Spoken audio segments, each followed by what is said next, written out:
All right, welcome to another episode of Rates and Barrels. You are listening to the dulcet tones of Eno Sarris. Unfortunately, Jed Lowrie is also with us. Unfortunately, yeah. We're off to a banging start. Unfortunately. I meant to say, unfortunately, we don't have Derek Van Riper. Yeah. He has a daycare situation, so we will have at it. And we've already put one error up on the board. First pitch of the game. Jed, how are you doing today? I'm great, Eno. Unfortunately, I'm here with you. Did not mean to put those words together. All right. So today we will be talking a little bit about the impact of the new automated balls and strikes challenge system. We'll also get into the Rays and Cardinals, do a little team preview action. But, one of the early things that we're seeing from spring are, these challenges. And it seems like teams and players have been pretty aggressive about them. I saw one game where a team was out of challenges in the third inning. And I've seen, there was a game I was watching, I think it was the Rays-Yankees, where the first batter of the game challenged. And I think it's just to, get used to the situation, get used to the format, the technology, the whole bit. What were some of the biggest just rule changes that you were there for the pitch clock introduction? I was there. I was there. It was in the minor leagues. I didn't play with it at the major league level. So I think 23. It was 23 the first year of the pitch clock, or was it 24? Doesn't matter. I wasn't there, but I saw it in the minor leagues when I was doing some rehab assignments. So did they let you not do it? I didn't have to do it. Yeah. I didn't have to do it. But I also saw, I remember it was Albuquerque. I remember we had a game where it was fully automated, where the umpire was just kind of standing back there waiting for the call from the ABS system. And then we had one, I think they were kind of going back and forth, if I remember correctly, between fully automated and then just having the tech available, almost like a challenge system. Yeah, I think they were trying to A/B test, where they were like, during the week it's this, on the weekends it's this. Yeah.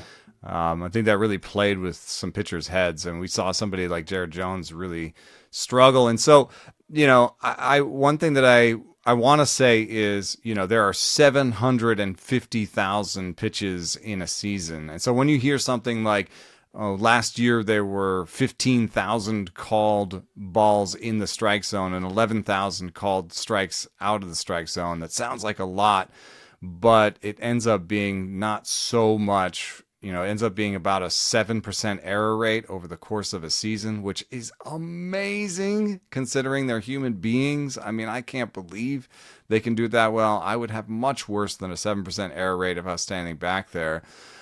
But, the fact is that about 2 calls per game were overturned in AAA last year. That is not the first year that AAA has had the challenge system, though. So we may see 3 or 4 calls. We could see 3 calls overturned. We saw this with other implementations where at the beginning there were infractions and then people just sort of figured it out. So wouldn't be surprised if we were running near 3 calls changed per game. If you're looking right now at on YouTube, and I'll share this in Discord, this is where right-handed throwers to right-handed hitters, where the called balls inside the strike zone were. In orange are the fastballs, in gray are the other pitches. So you can see it's a lot of fastballs, first of all. It's 2/3 fastballs that were called incorrectly. And the fastballs were called incorrectly pretty much uniformly across the top. The top 2 corners are both like big hot spots. As you know, like the strike zone is called as sort of an amorphous, like a blob is never called as like an actual, box. But one thing that was interesting to me is that, the bottom is not uniform. Low and away, right-hander to right-hander, there are way more missed calls than low and inside. Is there something about, how umpires set up that might lead to them, really nailing low and in, but not being so great at low and away? The umpires always talk about setting up in the slot, right? And when you're watching, it's kind of on the inside part of either the left-handed hitter or the right-handed hitter. And just from an angle perspective, it's a safety reason, right? Like the majority of the angles of the foul balls kind of go in that opposite direction of the side of the box the hitter is on. If And you so set up on the outside of the catcher, you get just hit by foul ball after foul ball. yeah, or right behind, it's that more direct impact. So they're kind of in the slot, as they would describe it, kind of in between the catcher and the hitter. And so with the number of right-handed hitters that exist in the game, it actually this doesn't surprise me, because they're kind of looking that's their vision, right down that inside corner, set up in between the right-handed hitter and the catcher. So they are having a straight-on visual of that inside corner. Yeah, so it's an interesting idea that like low and in won't be that much of a difference. And low and away, I think my personal theory of the case is that low and away is kind of a target for everyone at some point in an at bat. I don't think that there are a lot of pitchers that don't throw low and away at some point. I was looking at the spread of like who throws the most low and away and the least, and it was a small spread. But if you look at the top of the zone, there are pitchers who don't really pitch at the top of the zone that much. Like Jose Soriano does not pitch at the top of the zone that much. He's got all those breaking balls and the sinkers. He's more in the bottom of the zone. So, I think it was kind of interesting that the top of the zone, there's two corners that are like, been called, incorrectly according to the strike zone in the past.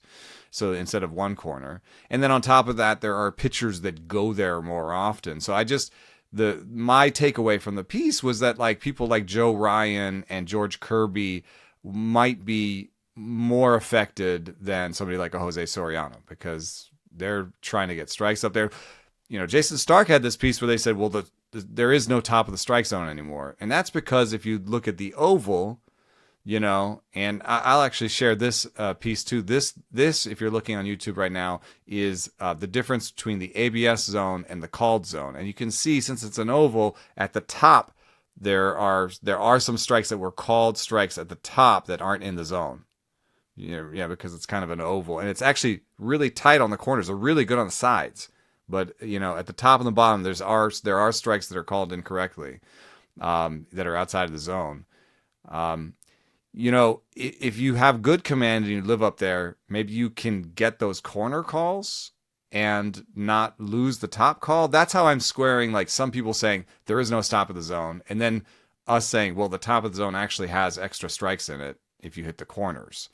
So I just think that, pitchers that pitch at the top of the zone just have to have good command. You can't, like, living up there and spraying it up there is going to lead to more challenges, more bad calls, I think. Yeah, well, and I think on top of that, you can give up a lot more damage up there. You have to have the combination of pitches. So especially the ones with the vertical break or the riding fastball up in the zone. So I think most pitchers, modern day pitchers, kind of know what their arsenal is, what their spin rate is, if they're effective up in the zone, or not. So I'm not sure it will change the way that guys approach the zone. Just historically, outcomes do that, right? And I don't think that this will. I don't think this will change that. But I think you're right to point out that the guys that are effective at the top of the zone, especially if they stay on the corners, will benefit greater from this.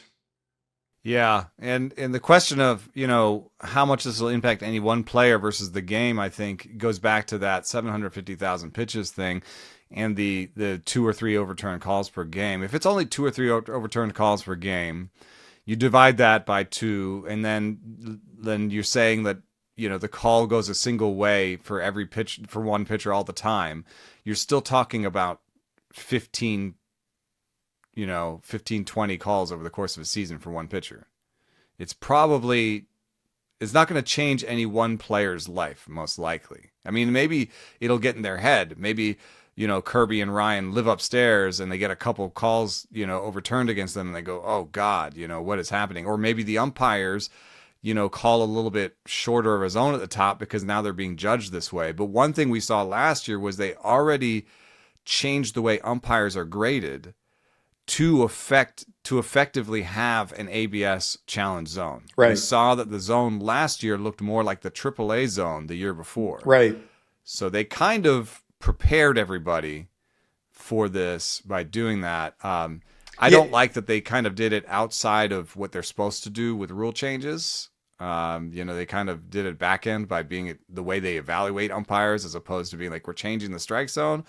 But that's a story for another time. What they did do was sort of prepare everybody for what's coming, I think. Yeah, no, I think that's a fair perspective. But I at the end of the day, if it's better for the game, I'm all for it. And I think having a more consistent, accountable strike zone is good for the game. And I to go back to your point about players and how it will affect their careers. I don't really think from a macro perspective it's going to affect a career. Micro, like any given game, and then I think it's just really it's really on the player to be able to compartmentalize that, right? Like if you get overturned on a call, or if there's one call that does get overturned and it does affect it goes from, let's say it goes from a strikeout to a walk, right, on a 3-2 pitch. That's the one, or it leads to a base hit where you give up a run. Or from on the other side, right? Like from a hitter's perspective, how do you not let that affect the outcome of your next pitch or your next at bat? Yeah. And Joe Ryan said, I think that this is the best quote that you can have. He said, this will be fun. I can't wait to learn. It's another thing to learn. It's another fun and that seems to me like a good mindset from somebody who may be affected more than most. It's good for that he's kind of into it. And I think that generally players are into it. And I think that the reason that we're all anticipate this to be a pretty good solution to the problem is that the main thing that won't happen this year, hopefully, is that a game is decided on a bad call. I think that is just really leaves a bad taste in the mouth of the teams, the players, the umpires, the fans. I know that it leads to like activity on social media and people yelling and stuff, but it's not a positive vibe, to have a game ends and everyone's like, oh, what a terrible call. And everyone's, that's just negative vibes around your sport. It'd be better to be like, bottom of the ninth. Was that a strikeout or a walk? Let's get that right, At the end of the day, it is about getting it right. The umpires want to get it right. The players want it to be right. So, we've talked about different implementations of ABS, and that's why I believe this is the best one. Tell me, though, why you sort of said this, and I think I agree with it. But tell me why not a full, you'd like this better than a full ABS system. Yeah, we're still humans, right? I just look at it from like an entertainment perspective as well, of, the cold, hard efficiency of automation just isn't as entertaining as human beings. Like the dynamics at play between umpire and hitter, between pitcher and umpire, catcher and umpire, catcher and pitcher. These interpersonal relationships and connections lead to entertainment. And I think the efficiency and, just the coldness of the fully automated zone is not as entertaining. Yeah. I'd be interested, if you're a soccer fan, to hear about VAR in the Discord, maybe, because, I think this is akin to using VAR, which is their video, system, to make sure that the ball crossed the goal line, and it was actually a goal, or, a red card in the box, like the big plays. But what they increasingly have used VAR for is offsides. And I've actually, just from sort of a light fandom sense, seen some pushback of, people being like, this is too much. And it reminds me a little bit of the pop-up slide where, the guy is like a millimeter off the bag and he gets called out. I wonder if this is maybe the right solution. It could be on the road to full ABS. And so, we're going to see how that ends up being. And, if this, the strike zone, the ABS zone is a little bit smaller than what's been called, like I said, at the top and the bottom. And so if that favors hitters, the one nice thing about this, I think, from a league standpoint, is that all their dials are at their disposal now in like a much more precise manner. So if they think that they overcorrected and the hitters go nuts and the walk rate goes up to 9 or 10%, they can sort of, fiddle with the dials and make the zone a little bit bigger and get the outcomes they want. And I think that's a good thing. I don't love that, like, they might be able to do this without meeting with anybody or talking to anybody, because now, it's just the computer zone. We just, turn some dials, we don't have to meet with the Players Association. But I wonder how the like ongoing battle for the strike zone will go going forward. But it's also amazing to me that with all of these directives year to year, I remember directives were like, we're going to call the top of the strike zone harder, or we're going to move this, or we're going to do this. They used to say that stuff all, like, we've said that every offseason there's been something about strike zone, and yet the walk rate across baseball has been pretty consistently like 8.5%. Like, players adjust. Baseball, right? Players adjust. Yeah. So whatever happens, a lot of it might be short term, might even be 2 or 3 weeks, where we have 3 or 4 challenges and we have these breathless, pieces by me and Jason Stark saying, "Oh my God, this is so many more, challenges than we expected." And then, we settled in. We saw that with infractions for the pitch clock timer. Sure. Especially with batters. I think batters didn't expect it to be a big deal. And early on, we saw batter infractions where they were like 8 seconds. I have to, what? And I wouldn't be surprised if there were, we talked about kind of the aggressiveness early on, right, of using the challenges. They use them too often. Well, because spring training doesn't matter, right? Like you're, especially the veteran guys who are playing the first, they're getting 2 at bats to start, then 3, right? Of course, the younger guys are kind of used to the system, and so later in the game, like, if they already have an idea of what that challenge system is, you want your veteran guys who haven't been exposed to it to use those challenges. It's like every year you come into spring training and every manager says, we want to be really aggressive on, back picking at second base. Somebody gets to second base, I want you to be really aggressive and, practice trying to back pick somebody in a game. And then as soon as the season starts, everybody gets afraid that the pitcher's going to throw it into center field. So very rarely does it happen. Yeah. Right. You practice the wheel and then you never use it. The wheel or the back pick at second or whatever it is. Like, it's just, the wheel I think is a different thing altogether, right? Because it's really just a choice, but at the end of the day, you are giving up a lot. It's a risk that you're taking that I think managers have become less and less comfortable taking that amount of risk, trying to avoid a big inning.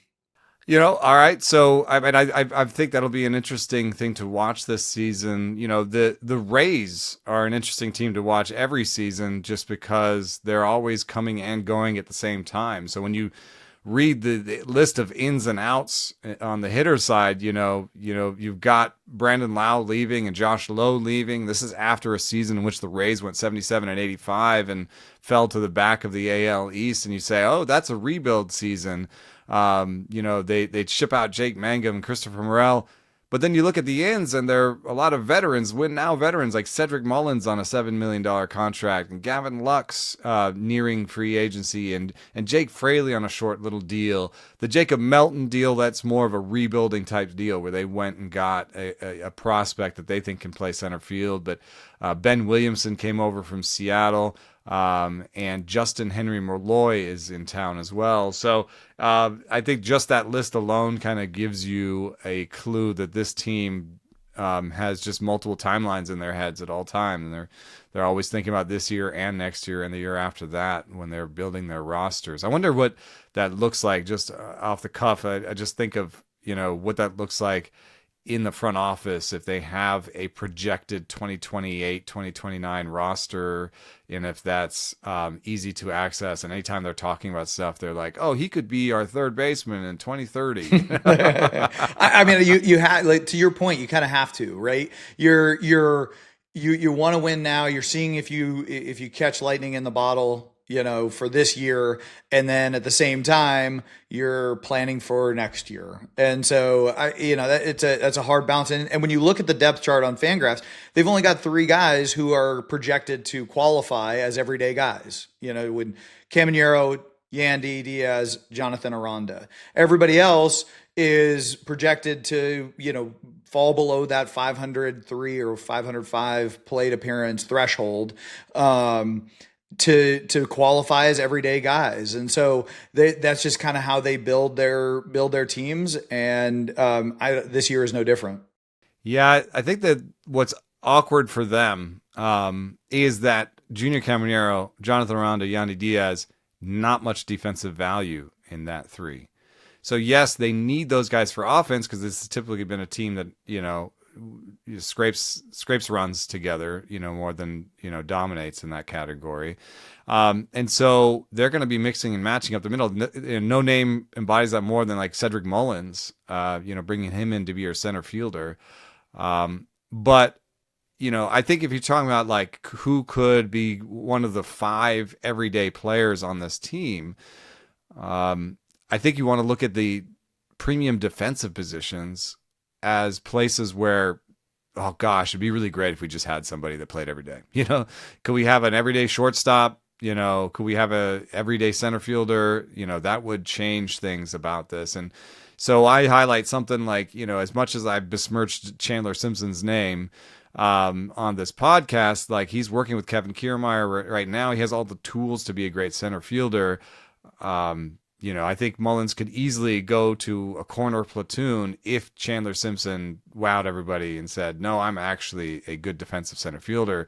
That would be the way that Chandler Simpson gets to everyday at-bats by being a plus center fielder. But it hasn't been there through the minors, through the prospect grading process, in the majors last year in a small sample. So I don't know if that's my guy. If I have a guy that I think I'm circling, it is Carson Williams, because like you need Taylor Walls to paper over a bunch of other positions. Gavin Lux has been moved off of second base. They're moving him back. You need Taylor Walls to like sometimes come in for Gavin Lux, and even Caminero, not the best third baseman. So some days you may want to move him over to first, and Taylor Walls is your third baseman. So you'd really love if Carson Williams became an everyday player. And, we've been talking about this in the Discord a little bit, but when you have a high walk, high strikeout rate player, and you see these guys in the minors, it's tempting to say, well, he had a 30% strikeout rate in the minors. It's not going to work out. And yes, previous research has suggested, if you look up Cato, Katoh, and Chris Mitchell, he did a lot of this research on what sort of players port over, what's predictive in minor league stats and stuff like that. But I remember a piece where it said, yes, the bust rate on these high walk, high strikeout rate guys is huge. It's bigger than almost any other bucket. But the superior outcome rate is pretty good still. And if you look at the major leagues, I think that can come into focus. Like, who are the major leaguers that have who are the major leaguers that have a strikeout rate that high? And it's James Wood, Mike Trout, O'Neill Cruz, Riley Green. Even Kyle Schwarber's strikeout rate's pretty high, and Trevor Story, and when you think about it, you're like, oh, these are tooled out guys that, play, a lot of them play good defense. They hit the crap out of the ball. So, if you think about Carson Williams, you're like, okay, if this guy starts, having ISOs that start with a 2, if he could, have a slugging that starts with a 450, even a 5, that's going to be the outcome where he kind of pushes his way through. Or he's such a great defender that he plays at short with like a 230 average and 20 homers and 20 steals and a 290 OBP, and he's a flawed player. But those are 2 ways forward, and they both exist for Carson Williams, who is a top prospect. So he's a forgotten man in a lot of leagues. I think even, I don't know if at a 10-team league, but in a 12, 15-team league, if you haven't thought about shortstop, or you don't love your shortstops, it's a great late pick just because there's two ways forward for him, and either way could be productive for you. And it seems to be kind of a linchpin season for him. Is he going to be part of the future there? I know at 22, nobody's going to write him off if he has a mediocre season, but he could play his way into everyday playing time right now, this spring. And so somebody worth watching. The hype is real, right? In terms of like his talent, his ability. It's just, can he make enough contact to let those tools play? And I think there's a few guys you could probably say about this that we're going to talk about today. But I think he's at the top of the list just because you look at everybody else in this lineup. He does provide really the most upside of anybody else on this roster on kind of what his potential is.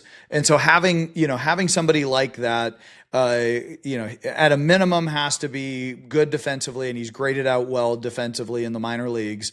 And can he do enough to get on base? Fangraphs has him, projected for a 282 on base this year with a 379 slug. That's not overwhelming, but I think that he's a guy that has the ability to do more. To your point of like the guys you named earlier, those are the guys that have the high reward, but they also have the high risk. And so that's just kind of the way it goes.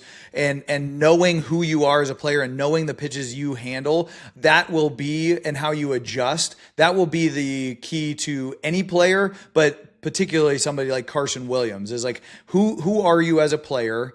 And do you know what your flaws are? Do you know what your faults are? And do your strengths outweigh your faults?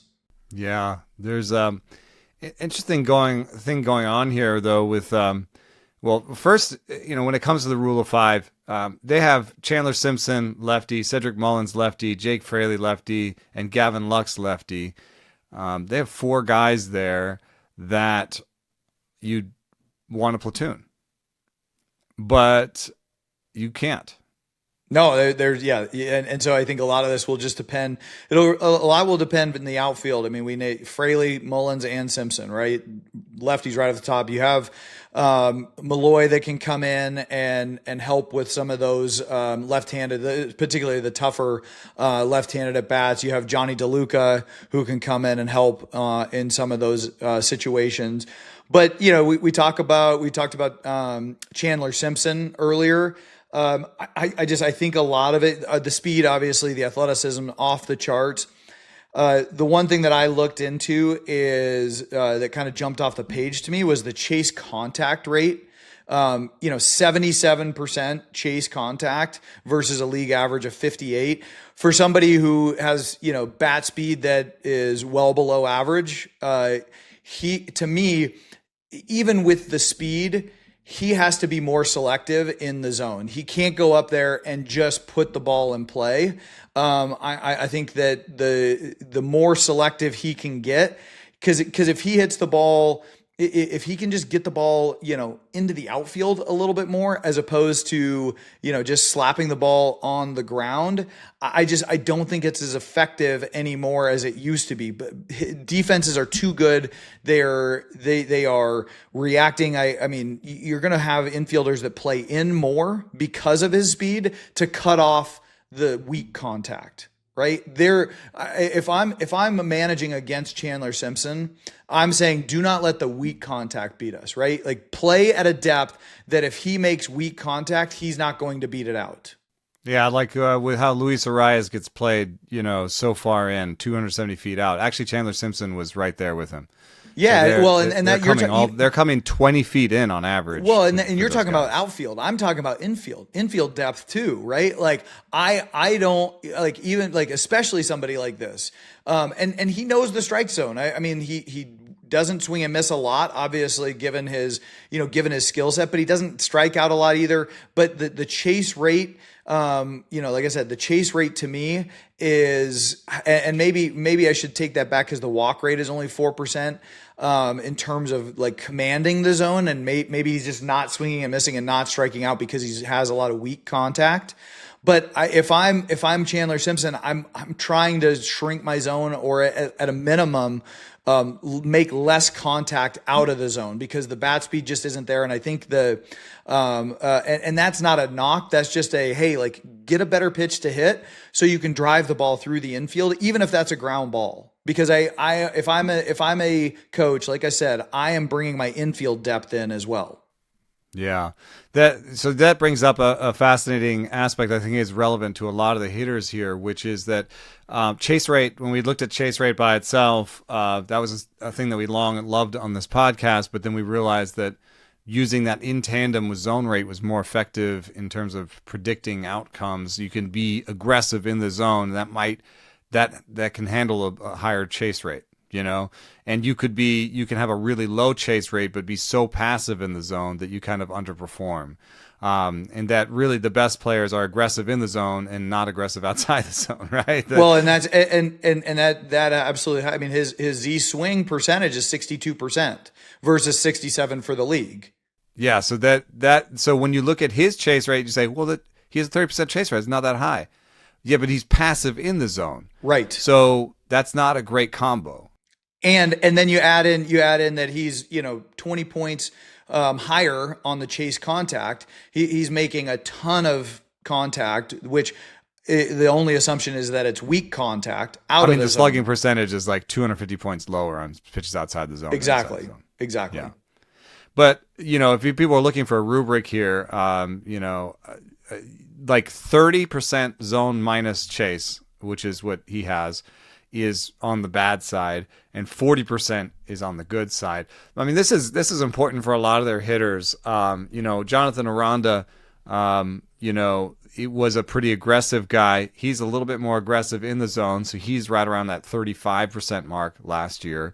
But he also was like extremely lucky on balls in play. I mean, a 409 batting average on balls in play is just out of this world. So there's things I like about him, but he doesn't have a position. Like defense and this sort of chase aggression combo.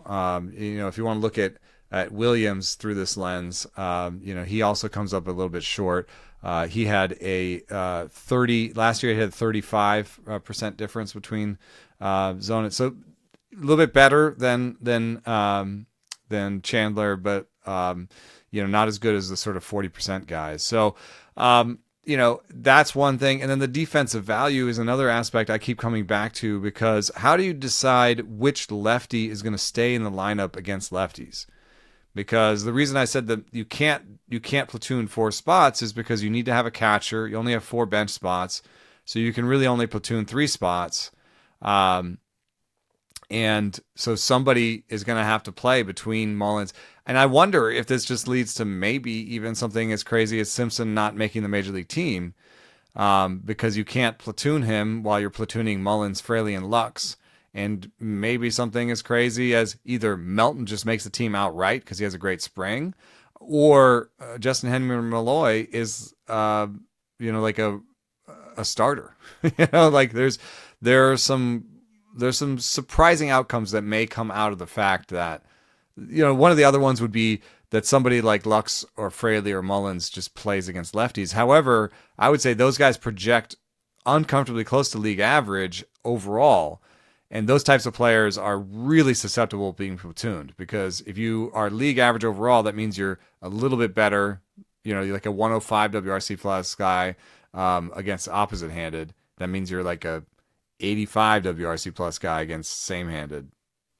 That's like, oh, I need to platoon. I need to get somebody in there. Yep. So yeah, and you brought up Mullins. This is going to be an interesting one to me, because he's going from the friendly confines of Camden Yards and right field, where he has always had a high pull air rate, highest of his career last year, 29.6, which is just astronomical.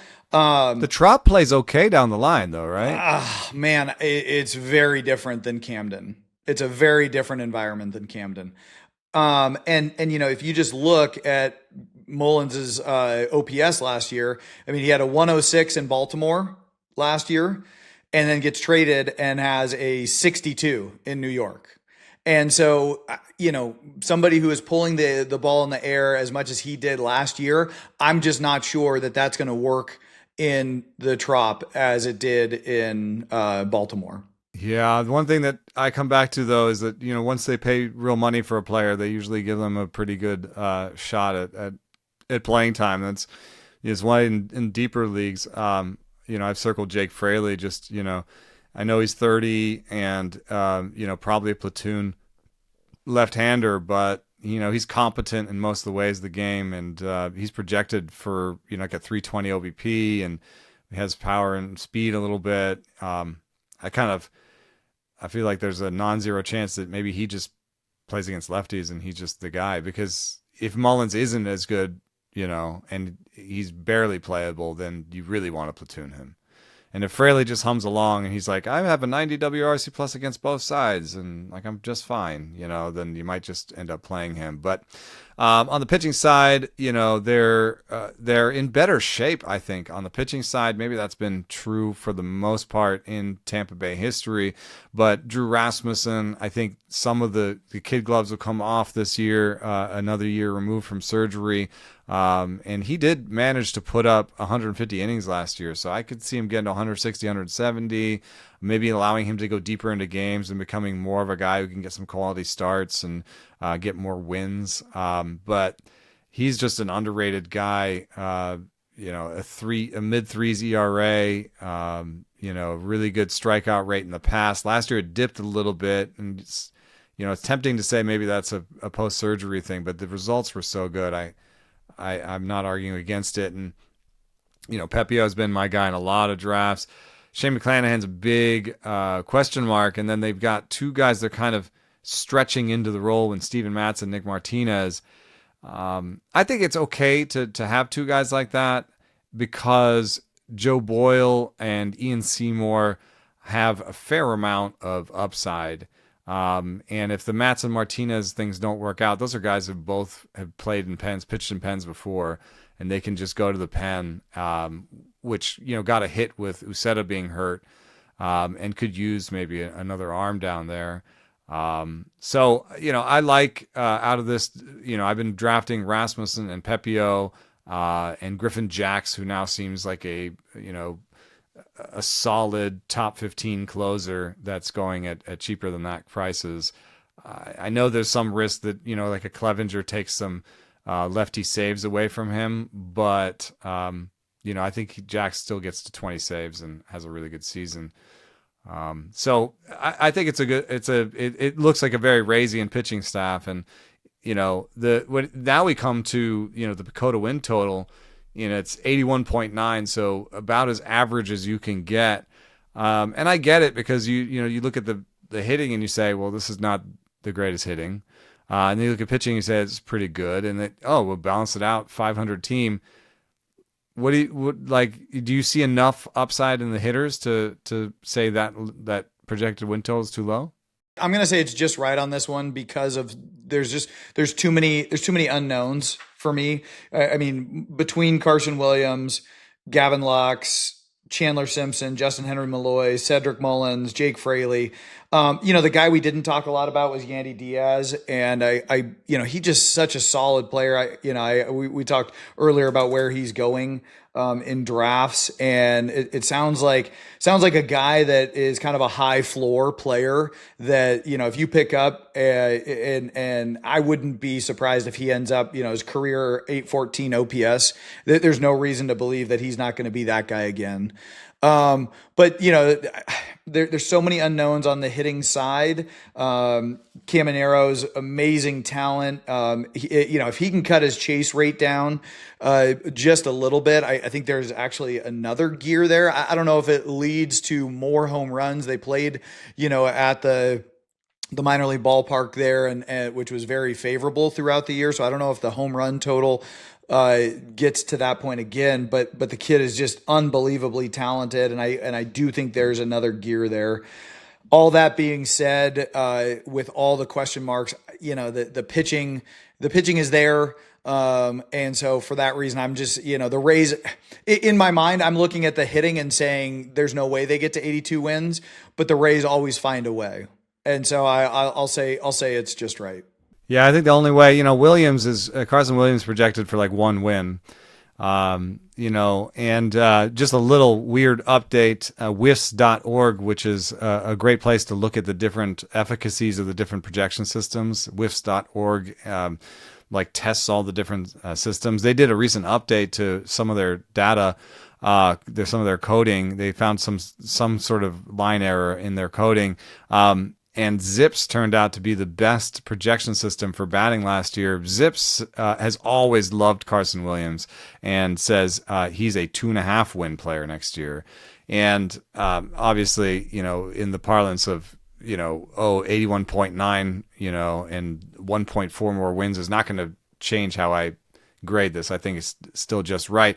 But I think it does point to, like, if the Rays are great this year, it's like Carson Williams is a 3.5 win player, and Chandler Simpson, takes over in center field and is like a 2.5 win player, and all these bit pieces they put together, end up playing, really well together, and that I think is the way that they get past this, but I think it's just right. And my guy was Carson Williams. I like the Yandy Diaz pick, and for in terms of underrated hitters, for me, an underrated pitcher is Ryan Pepiot. I think the argument is a little bit like Yandy Diaz, where it wasn't the best season from him. It was a fine season from him. He was a top 50 starting pitcher last year. I think the floor is there to be a top 50 starting pitcher again next year. And then there's just this aspect that all these pitchers should have a better time when they don't have to look up at the board and figure out how their pitches are moving that day. I know that Pepiot's home wave splits himself were fine last year, but he did give up a lot more homers at home. And he did tell me that he had spent a lot of time wondering how his pitches were going to move. I think a Tampa that you're playing in the Trop, when you're pitching there, you're like, all my pitches move the way they move in my bullpen session. All my pitches move the way the model says they should. Like everything. This is a scientific environment. There's no wind. There's no, this is a perfect place to pitch in terms of that. So I think Pepiot will have a better season, and I actually remain a little pessimistic that the Mats thing will work out, just because we've tried it a lot as a starter, and a lot of the gains he made was when he went to the bullpen. So I think there's still a decent, if you want to, have a share of Joe Boyle or Ian Seymour. Joe Boyle didn't walk anybody in his first spring start. Hey, there you go. There you go, kid. The next team we've got on the docket is the Cardinals, who have a much worse projection and seem very, very. It's very obvious that this is a rebuilding team, and in terms of the ins and outs, the in on the hitter side is really small. It's Ramon Urias, and the outs are pretty big. Wilson Contreras, Brendan Donovan, Nolan Arenado. The veterans are out and the kids are in. Who do you see as the 5 regulars on this Cardinals team? Well, start with Mason Wynn. I think, at shortstop, he's a guy that's going to get a lot of playing time. Ivan Herrera is another guy who I think from a bat perspective, he's going to get bulk plate appearances. Where that is exactly in terms of, what position, is he a DH? Is he a catcher? Is he a first baseman? I think that's yet to be seen. Burleson, another guy who you want in the lineup every day. That's 3. Lars Nootbaar is a guy who I would generally point out, but you don't really know coming off the injury, the foot surgery, heel surgery. And then the big one really, I think, is JJ Weatherholt, and how he comes together as a player. And once again, a guy who is highly touted prospect, and has had some had a really good year in the minor leagues last year. A guy that hit 17 homers, stole 23 bases, and had a walk to K rate that was 1-to-1. which is, I guess from being excited about somebody who has done it at the minor leagues. And like I said, that is really exciting how that translates to the big league game. The kind of foundation is set for a high floor guy. And so it just depends on how he adjusts to major league pitching. He has that nice 40% difference between zone and chase in the minor leagues. He had all his OBPs started with a 4. I love that he controls the zone. Is it more of like a Bregman? Can he take advantage of what looks like sort of average bat speed and just use his command of the zone to get the most out of his power? Or will he be power light? I think that's really the biggest question, because as an athlete who controls the zone, I'd love that he's put himself in the position to succeed. In that park, he may not want to be power focused. He may just want to spray it around, and maybe he ends up a little bit like Brendan Donovan, which is like it's a weird thing to say when, first of all, they just traded away Brendan Donovan. Yep. Second of all, no one ever said Brendan Donovan was a star, and JJ Weatherholt was, he's a top pick. And then people, I think, would say, oh, that's a bad outcome for JJ Weatherholt. But, Brendan Donovan is an above average major league player, and I think most people would take that for their prospect. So I think that's a little bit of a floor description. I'm going to be optimistic about Weatherholt and say it can be Brendan Donovan or it can be better. So I think that's a good place to be. But there is an interesting note here. So they signed Ramon Urias, who's a right-hander. JJ Weatherholt's a left-hander. Nolan Gorman's a left-hander. Gorman has platooned. Alec Burleson has platooned in the past. These are players that when they were more competitive, they platooned. When they're less competitive, my idea is you ran out of names pretty quickly. You said, Wynn and Herrera and Newt when he's healthy. Well, I'm seeing some updates here. Ivan Herrera took balls in the outfield. And then I also saw this other update. Thomas Sagasi, who was a middle infielder, is expected to get playing time in the outfield. So I'm reading between the lines here. I should have texted Newt, but, I don't want to bug him about an injury. It's like the worst thing to get a text. Be like, how your heels feel, dude? So I didn't want to text that. But they're saying he's not running right now. I could see him opening on the IL. I'm seeing, if Herrera and Sagasi are going to play in the outfield, this will be the time while Newt's out. Scott, I think I'm going to put him in the group where I think the defensive value is so good that I think he plays every day. Agreed. And I think they also want to know, and that's the other thing, is they want to know if these guys can be everyday players. So they're going to play Scott and Gorman and Weatherholt and Burleson against left-handers, not every single time, because they got Urias and they have some options. But I think they want to know if these guys are every down backs, basically, if they can be regulars, they can be rule of 5 guys or not. And Victor Scott was an interesting one to me. The athleticism, defensive value off the charts. He's a guy that doesn't have a ton of bat speed, but in a way like, Chandler Simpson, where, he's 73% Z swing.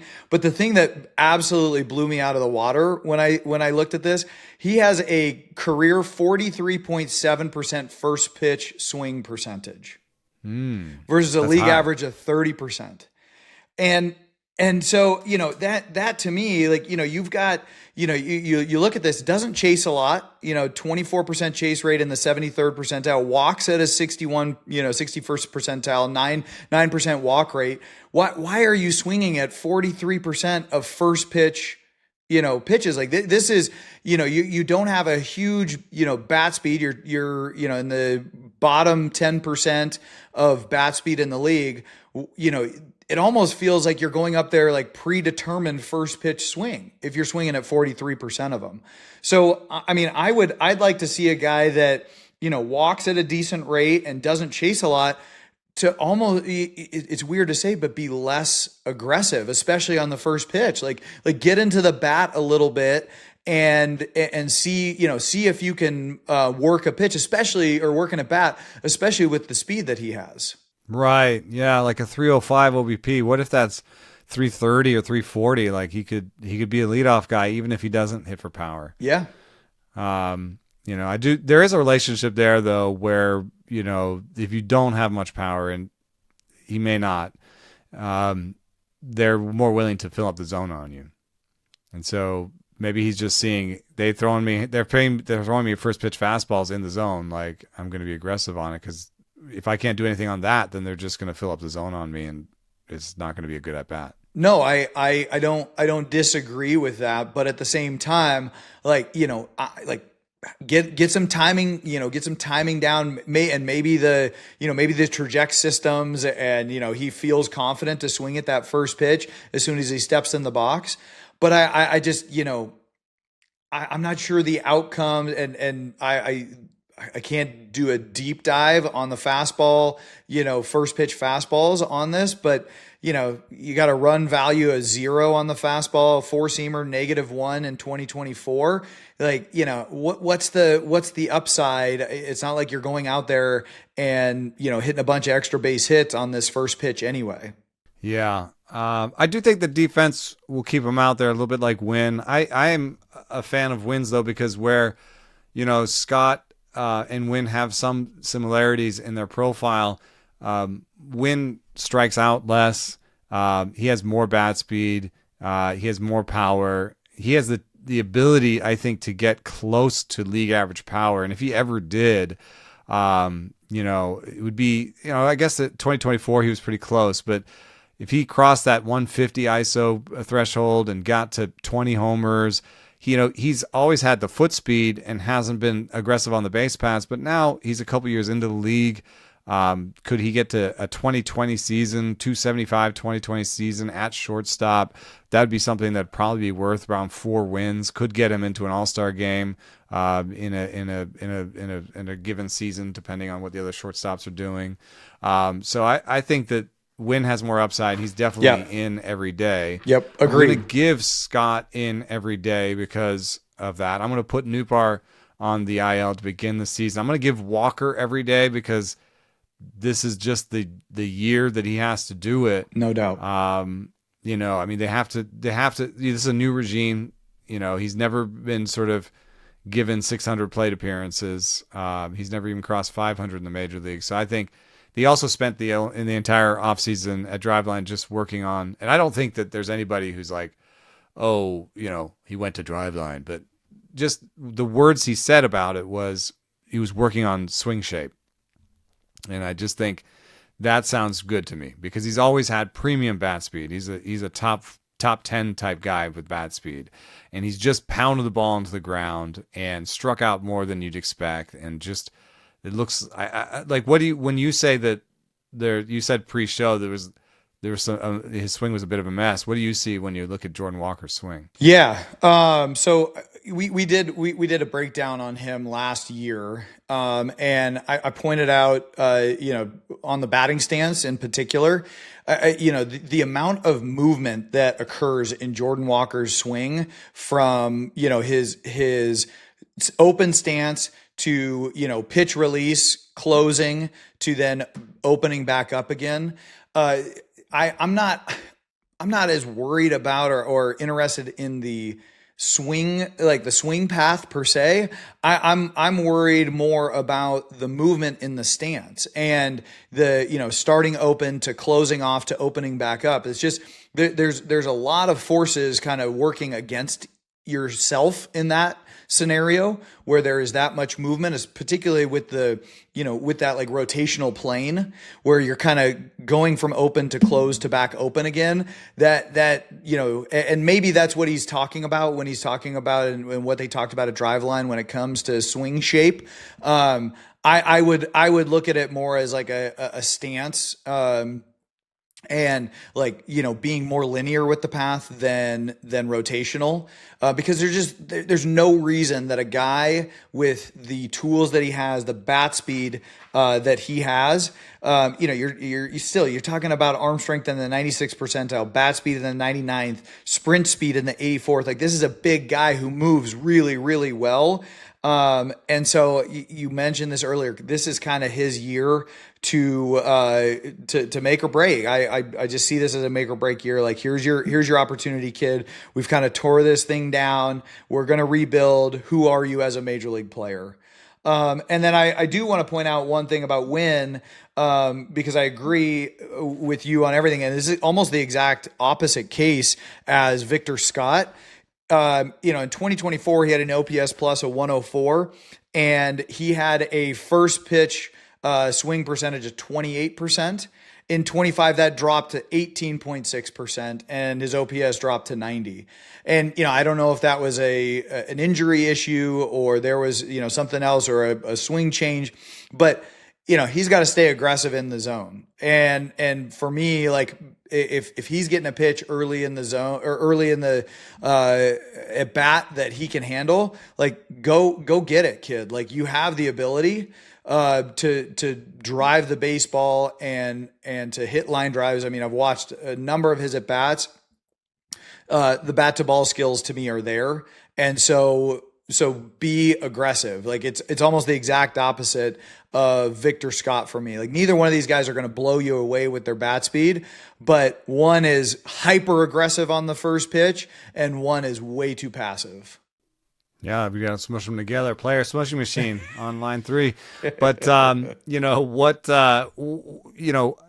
love teams like this because of the upside. They're chances for players to take roles. It reminds me of some of the athletics teams where they were kind of cycling through some of the players in Oakland, and if you like performed like Brent Rooker, like you got your shot, and if you performed, you all of a sudden you could be a star. I just wanted to point out that maybe Jordan Walker heard you in June last year. He had a 36-degree open stance. In July, it was 13 degrees open, August, 8 degrees open, 12 degrees in September. So he really closed up his stance a little bit in the second half last year. I can't pair that with any results to say that like, he took off doing that. But it sounds, he's searching for something in the stance and just generally that he could find. And that's why I'm interested in him. And I'm saying Walker, Wynn, and Scott are everyday guys. That still leaves 2 spots. I think that when Newt's back, that he's one of those spots. But with him out, I think you're going to see Sagasi, maybe Herrera, maybe some Nathan Church, in the outfield trying to figure out what's happening in left field and DH. I think that'll just be sort of a amalgam of players.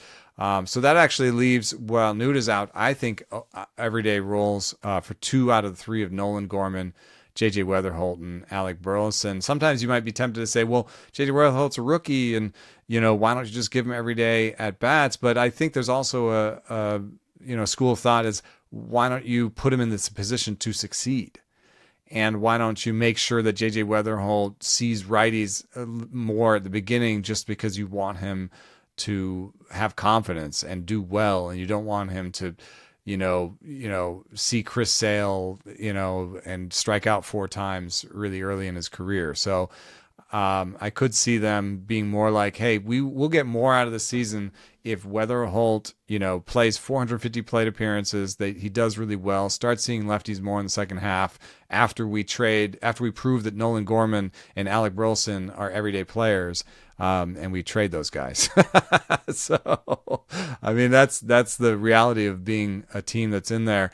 So if you had to choose between Alec Burleson and Nolan Gorman for an everyday role, I have my choice. It's pretty clearly Alec Burleson, because he's projected to be 20% better than league average. You'd expect a guy like that to be at least a league average against lefties if you just had traditional platoon splits. He also makes a bunch of contact and has a good approach at the plate.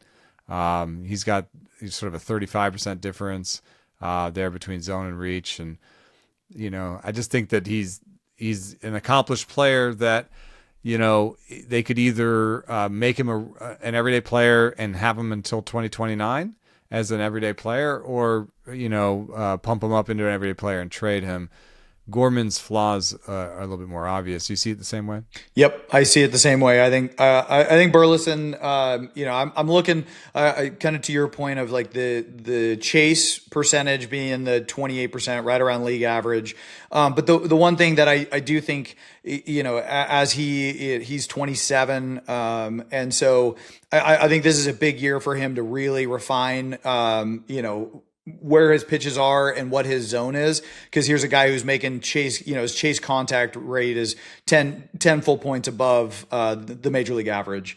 So, with above average bat speed and the ability to square the ball up the way that he does, if he can stay out of making weak contact out of the zone, I think there's another gear here for Burleson as well. Yeah, and from a projection standpoint, they're giving him 570 plate appearances. They're thinking there's platoon risk there. I'm mentally giving him 650 plate appearances myself. I think, he hasn't had any health problems really in a while, and I think that they don't really have the number of roster spots really to not have him in there, especially when Nootbaar is hurt. So that's an undervalued bat for me is Burleson. Did you want to pick a specific undervalued bat out of the group? Yeah, I mean, I think like I said, I think Burleson is probably the safest undervalued bat in this group. Jordan Walker probably has the highest upside of any of them. And I think a lot of that will really just depend on, where he comes out, how comfortable he is with any of the adjustments he's made. On the pitching side, there's just a long list of players that left, or maybe not as long as it is impactful. Sonny Gray, in particular, leaving, but Miles Michaelis, John Kane, Jorge Alcala. There were definitely some players that left, and is an even longer list. Dustin May, Richard Fitz, Hunter Dobbins, Brandon Clark, Ryan Stanek, Justin Brule, George Soriano, Matt Pushard. Plus, they're bringing guys up from the minor leagues. Matthew Liberatore is going to be the opening day starter. Michael McGreevy is going to have an everyday role. Quinn Matthews at some point will be a part of this, maybe even Tink Hence. So they are going to, they acquired pitching depth in particular in a lot of their trades, and they are going to run through some of these guys. Just quickly, Matthew Liberatore was in the top 10 for the first run of Spring Stuff Plus, but the reason I have him on most of my teams is he's super cheap. He's the opening day start, and he pitches in St. Louis.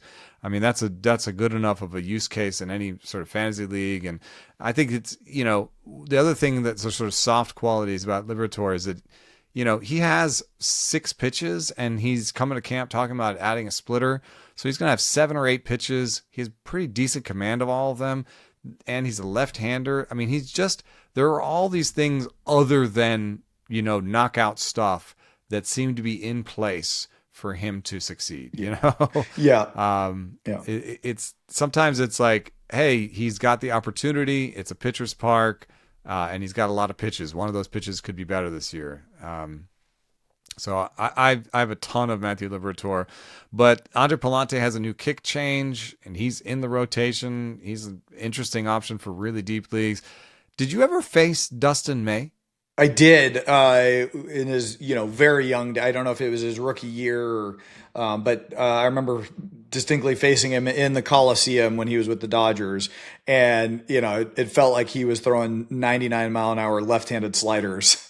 I'm not sure the stuff is what it was then, but it's hard not to get excited about a guy that is, as long as he is, arms and, elbows and the other word going everywhere. Well, to that matter, apparently he's put on 20 pounds. So this might be the heaviest we've ever seen him. Well, we'll see what that does to his health and, movement profile. But the guy has all the ability in the world.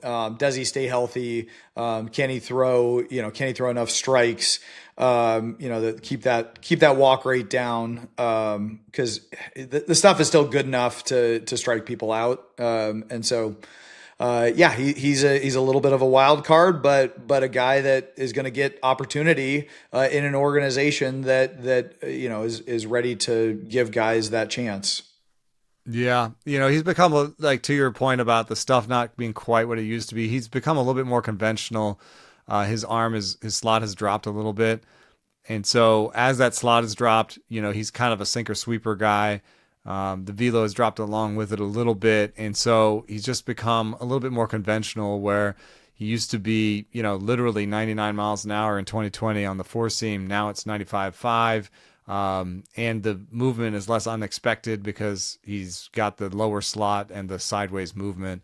But at the same time, lower slot, sideways movement should be heck on righties, even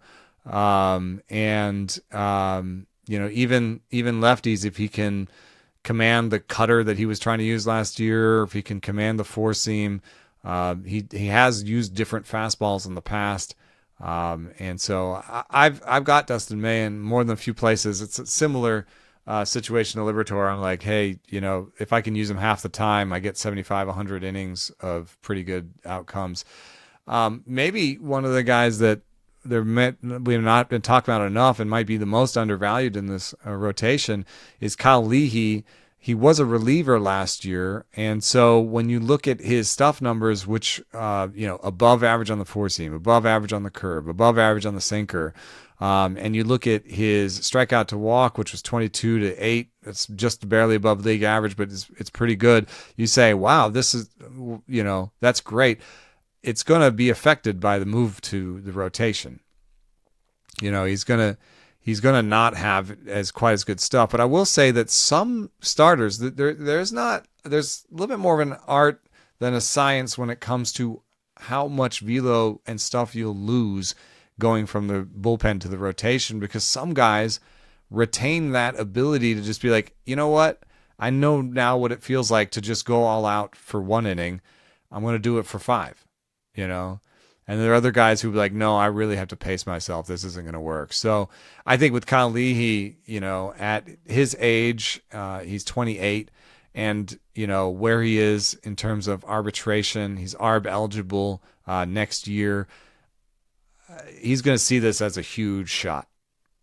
Yeah, you establish yourself as you could be a reliever that's not a closer, that gets little sort of $2 and $3 million deals, and maybe gets a couple free agent deals, and maybe has like a 6-7 year career, 8-year career, or you could establish this year that even if you're just a back end starter, all those numbers change.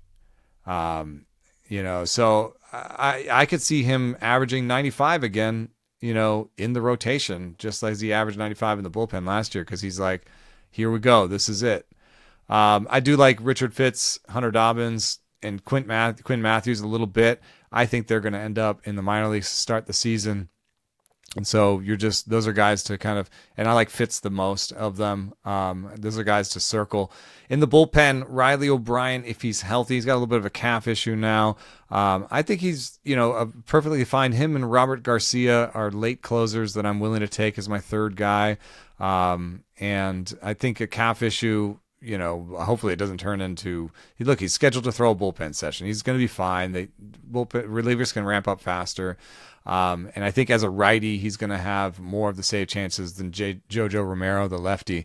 But the name to circle for later is Matt Swanson, who just had lights out stuff out of the bullpen, great slider, and a 29% K rate. I think he's the next closer, and they could easily trade. Like I was saying, like any of these guys, like Gorman, Burleson, if they establish themselves, they are a risk to be traded, which in the hitter's standpoint, you say, oh yeah, I like that. Get traded, But for the pitchers, Riley O'Brien, I like him a little bit less. If he gets traded, I don't think he's a closer where he goes. He'll probably be, somebody who gets traded to being a setup guy somewhere else. Jojo Romero as a lefty, I think, would go and be somebody's primary lefty in a bullpen.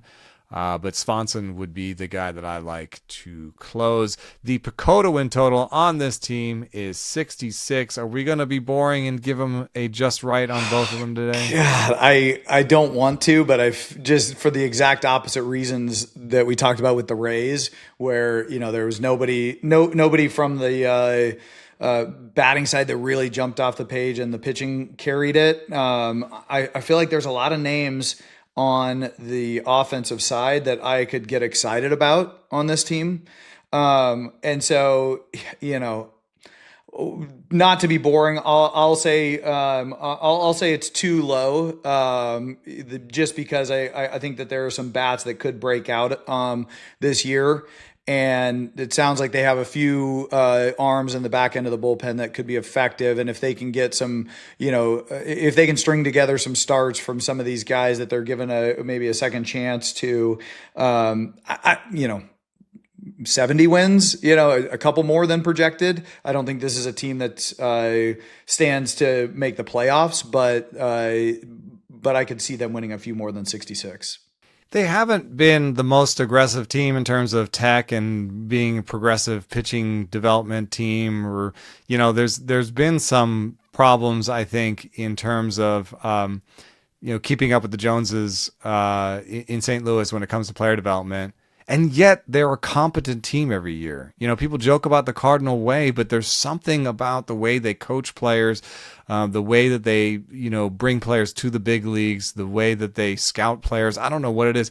I did look once at, who drafted the players in the major leagues, and the Cardinals were near the top. Like, they draft major leaguers.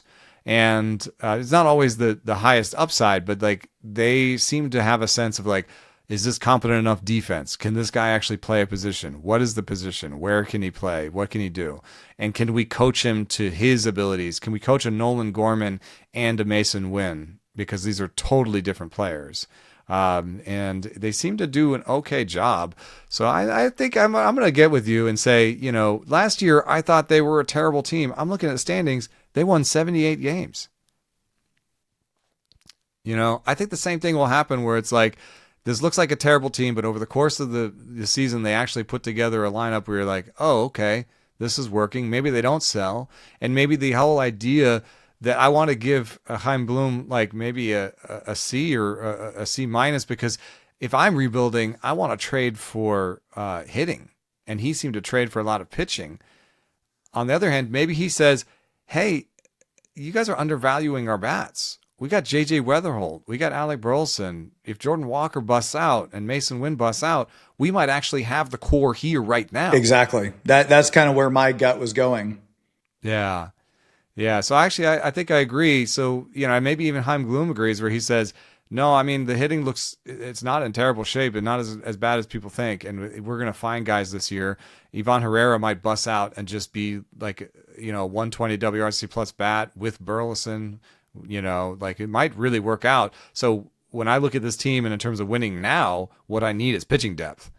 And if they can say, Palante, like, we got to go back to the pen. It's just not enough strikeouts, or Leahy, we gave you the shot and it looks better in the pen. They'll actually be able to go to Fitz and Dobbins. And if there's injuries, they have Fitz, Dobbins, and Matthews. So yeah, I agree with you. If maybe we'll be a year early on this, but it's in terms of rebuilds, it doesn't look that crappy. It's not. They're not going to tear it down to the studs. So maybe I'm wrong about trading Burleson. Maybe they'd be very happy to make Burleson an everyday player and just part of the next core. Yep, I agree. But that's it for us today. And thankfully, for all of us, all of our ears, all of the transitions and all the unfortunately Jed Lowrie's here today, foibles that I pulled today, we managed to get through a day with me as the host. And thank you so much, Jed, for looking the other way on my mistakes. Please hit the like button on YouTube. Please don't review me as a host, though. Just keep that one in your holster. And we'll see you on the Discord. And if you are in your listener leagues right now, set a queue. Keep it going. Make sure that you're not really upsetting somebody in your league by taking that all 4 hours of the clock. But really appreciate everyone, and thanks for listening. Thanks.